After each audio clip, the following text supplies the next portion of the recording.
nosso que está no céu, Ele para ouvir a nossa oração. Ele gera em nós o contentamento.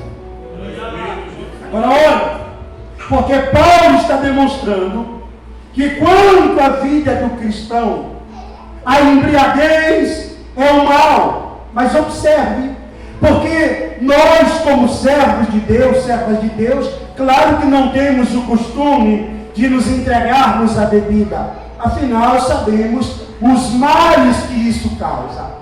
Mas vamos pensar dentro de um outro aspecto. Qual é o aspecto? Porque existe esta embriaguez líquida, que gera no físico e degrada o físico. Mas existem um outro tipo de embriaguez que também pode se referir a questões internas. Pessoas que, mesmo sendo cristãs, servas de Deus, que caminham o Evangelho, que vivem no caminho do Evangelho, mas estão, por sua vez, embriagadas com os negócios desta vida, com os sentimentos de angústia, com os sentimentos de rancor, com a falta de amor. Outros embriagados, embaraçados, sob o efeito ou domínio do pecado. Outros embriagados por perturbações, as crises, as dificuldades, os anseios desta vida têm levado muitas pessoas a sofrerem, assim como alguém sofre na dependência alcoólatra. Elas estão sendo subjugadas, embriagadas por sentimentos. Paulo, parece que na sua voz se faz ecoar em nossos dias, e eu posso escutar Paulo verbalizando e dizendo: não sejam embriagados pelas coisas desta vida. Antes, enchei-vos do Espírito Santo. Preste atenção, porque Paulo nos dá a entender que aqueles que vivem embriagados com as coisas desta vida não podem ser cheios do Espírito Santo. Não pode. A mesma Bíblia vai dizer que este Espírito que foi derramado, que é derramado sobre nós, ele tem ciúmes de nós. Ele nos ama ao ponto de não querer, de não aceitar nos dividir com mais ninguém ou mais nada. Ele nos quer por completo para Ele. Então aquele que vive embriagado com negócios desta vida, com coisas desta vida, está impossibilitado de ser cheio do Espírito Santo. Mas olha o que Paulo diz: não vos embriagueis com o vinho, em que leva à devassidão, mas ao invés de viver uma vida dominada pela embriaguez, sejam cheios do Espírito Santo.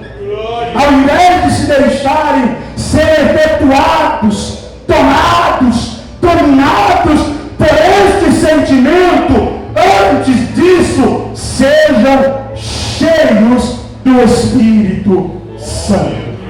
Agora, o que é ser cheio, pastor? Ser cheio é ocupar o espaço, é tornar um recipiente completo. Houve alguém, quando eu cheguei aqui, estava falando sobre o encher do copo e até de passar a régua. Foi isso que alguém falou aqui? Então vamos lá, presta atenção.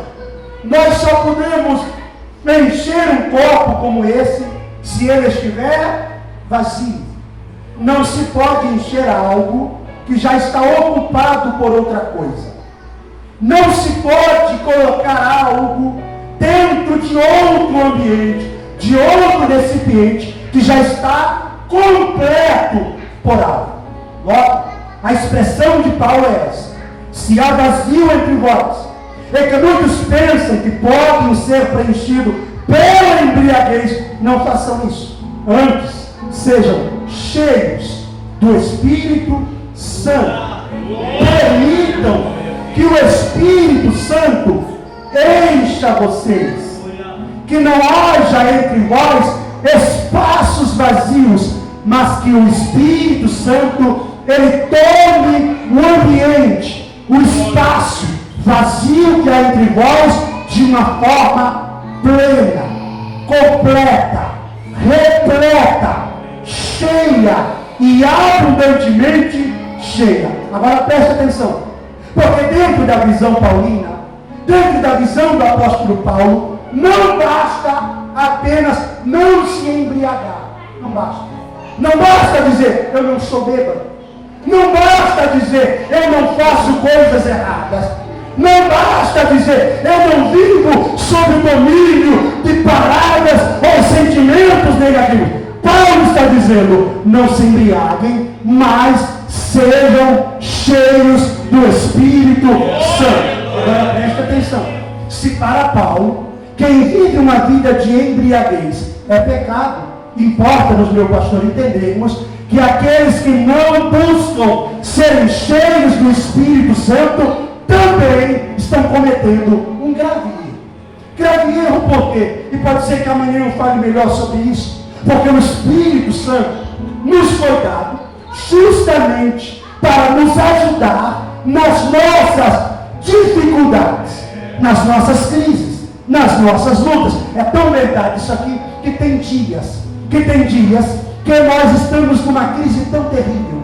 A luta se levanta, a prova é tão grande, a irmã vai lavar louça e surge um sintoma de embriaguez, tentando trazer tristeza, tentando trazer angústia, tentando trazer desânimo, e dizer, eu vou dominar o teu coração, eu vou dominar a sua mente. Mas a irmã lá na beira da pia, revoltada, porque tem 50 panelas, 100 pratos, 200 talheres para ela lavar, e ela está lá, de repente ela começa a lavar, mas ela lembra do culto da ceia que o pastor Alain pregou na igreja, falando sobre o sacrifício de Cristo na cruz do Calvário. E aí ela começa a lembrar e dizer, como o Senhor é bom para comigo, como o Senhor foi misericordioso para comigo. E as panelas, os pratos e talheres e copos vão sendo lavados. E na medida em que ela vai abrindo espaço, na medida em que o coração vai se abrindo, a mente vai se libertando das amarras, o Espírito Santo começa a agir, trazer paz no coração, trazer alegria na alma. E de repente, a irmã que estava chateada, angustiada, por causa das crises e problemas, ela começa a olhar para o céu e a dizer, Senhor, graças eu te dou. Por quê? Porque o Espírito Santo invade a alma dela, invade o coração e começa a enchê-la com o seu poder e com a sua presença. Olhe para cá, por gentileza. O que é importante compreender? É importante compreender que não basta não se embriagar com as coisas desta vida. Nós precisamos ser cheios do Espírito Santo de Deus. Ser cheio do Espírito Santo é o milagre do Novo Testamento, pois no Antigo nem todos eram cheios do Espírito Santo. Não era para todos. Haviam 3 classes principais, as quais recebiam a presença do Espírito Santo. O Espírito os usava para o fim, seja esse um profeta, seja este um juiz, seja este algum tipo de rei, os usava na menção de uma palavra, e logo, estes já não tinham mais a ação do Espírito em suas vidas. Já no Novo Testamento, é uma promessa de Jesus. Jesus, no Evangelho de João, capítulo 20, está a conversar com os seus discípulos, e de repente ele olha para eles e sopra-lhes, dizendo, recebei o Espírito Santo. Naquele momento, os discípulos não sapatearam, não rodopiaram, não falaram em línguas estranhas, Mas o que Jesus fez ali foi inaugurar nos seus discípulos a habitação do Espírito Santo. E quando foi o culto de ação de graça? Atos dos Apóstolos, capítulo 2. Lá estão eles, aí o texto diz que ao findar o dia de Pentecostes, 10 dias depois da Páscoa, enquanto a igreja estava reunida, orando no cenáculo, veio do céu um som como que de um vento veemente e impetuoso, e encheu toda aquela casa. E todos os que lá estavam foram cheios do Espírito Santo e começaram a falar em línguas, conforme o Espírito lhes concedia que falasse. Logo, ser cheio do Espírito Santo é um dom, é uma dádiva para o Novo Testamento. Jesus rogou ao Pai, Jesus pediu ao Pai, e ele disse assim: eu vou ao Pai, eu vou rogar a Ele que vos dê outro Consolador, e Ele estará convosco para sempre. Quando Jesus é assunto aos céus, chega a destra do Pai Todo-Poderoso, eu imagino, pastor Alain, que ele ora ao Pai e diz: Pai, o povo que está ficando lá é um povo que tem as suas limitações, é um povo que tem as suas dificuldades, é um povo que tem as suas lutas. Eu andei com o homem lá por 3 anos e meio. O camarada é até bom, tem vontade, é corajoso, é raçudo. Aí Deus falou: quem é Pedro? Pedro, pai, Pedro é terrível. Pedro tem vontade de ser usado, mas tem hora que ele saca da espada, tem hora que fala demais, mas é um homem que vai dar futuro, e eu lancei uma palavra sobre ele, dizendo que eu vou usá-lo de uma forma poderosa. Mas para que isso aconteça, manda o teu Consolador, manda o teu Espírito para estar com eles. Jesus rogou ao Pai. Importa que compreendamos que não podemos, bem como não devemos, nos embriagarmos com as coisas desta vida. Por outro lado, nós temos uma promessa, uma ordenança, que é de sermos cheios do Espírito Santo. Agora preste atenção: como fazer, pastor, para ser cheio do Espírito Santo? Qual é o caminho? Qual é a receita bíblica para ser cheio do Espírito Santo? Primeiro, Deus exige de nós santificação. Foi cantado aqui pela juventude sobre santificação. Se tem uma coisa que nós precisamos privar nos dias atuais para vivermos uma vida cheia do Espírito Santo, é buscarmos uma vida de santificação. O que é santificação, pastor? Basicamente, santificação é nos separarmos de tudo aquilo que vai contra a vontade de Deus para nós. É importante que se diga isso aqui, porque nós estamos vivendo um tempo, estamos encarando uma realidade onde nunca se viu na história da humanidade tantas informações, tantas e tantas coisas. Pessoas que ora aparecem em palcos da vida, fazendo uso da palavra, proferindo, profetizando, cantando, revelando, falando em nome de Deus, mas que quando saem do ambiente da adoração, se comportam como um mero artista, apenas como mais alguém. Vivem a sua vida rotineira, entregue aos prazeres e às vaidades desta vida. A palavra de Deus para nós não é esta, porque enquanto muitos estão dizendo, Deus quer somente o nosso coração, como se ele fosse um tipo de cardiologista, a palavra de Deus nos diz: sejam conservados plenamente irrepreensíveis diante de Deus o vosso corpo, a vossa alma e o vosso espírito. E logo importa dizer que a mesma boca que canta para Jesus aqui dentro tem que cantar para ele lá fora. Que o mesmo corpo que se traja decentemente aqui dentro tem que ser decente lá fora. Que a mesma vida que aqui dentro glorifica a Deus tem que glorificá-lo lá fora. Não adianta aqui cantar que é a casa de Deus, que é a habitação de Deus, mas lá fora cantar Anitta, Pablo Vittar, não tem como. Da mesma fonte jorrar 2 tipos de água. Nós somos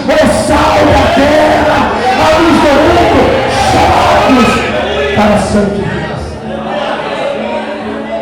Primeiro, precisamos sim separarmos.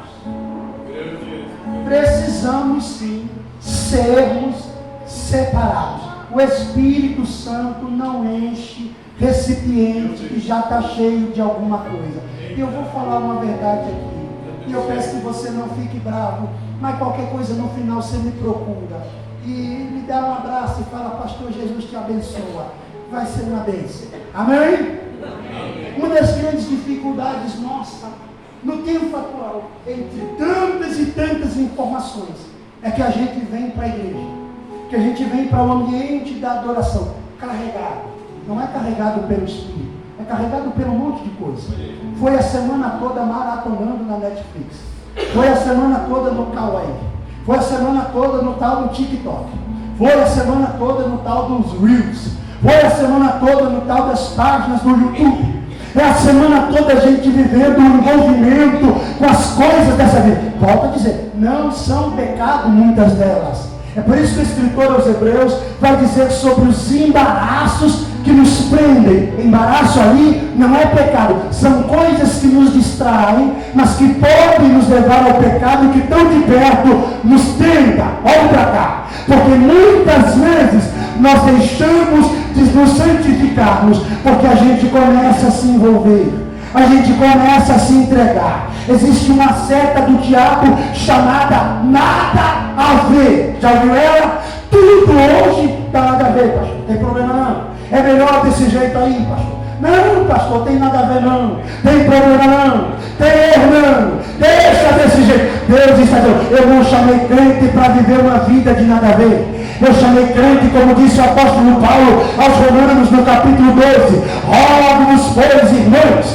pela compaixão de Deus, que apresenteis o vosso corpo, estilo de vida. A adoração é um estilo de vida. É hoje eu servindo a Deus aqui, é amanhã eu servindo a Deus lá, é no carnaval eu servindo a Deus onde eu estiver. É um estilo de vida, porque o meu corpo é colocado à disposição de Deus.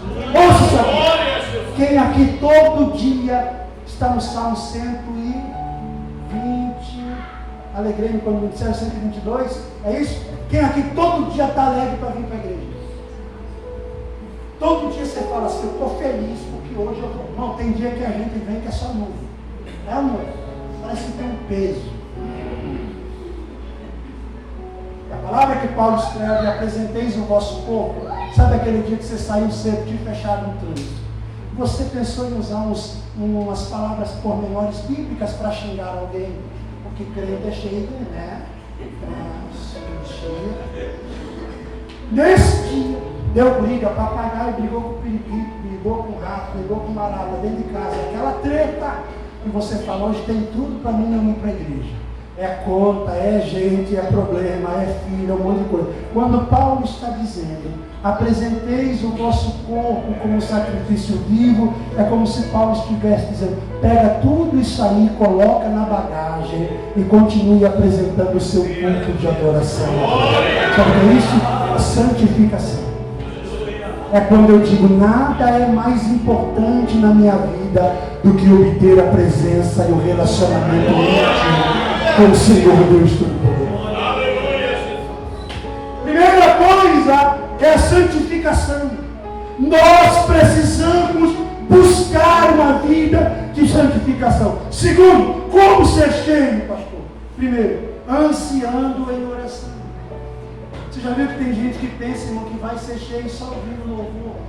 Você não vai ser cheio do Espírito Santo só ouvindo essa casa é tua, eu fiz ela para você, mora em mim, quebra eu, faz eu digo. Não, você não vai ser cheio assim. Você tem que perseverar em oração. Aleluia! A igreja primitiva em Atos 2 se reuniram no cenáculo e oraram. Quantos dias, irmão? Quantos dias, irmão? 10 dias.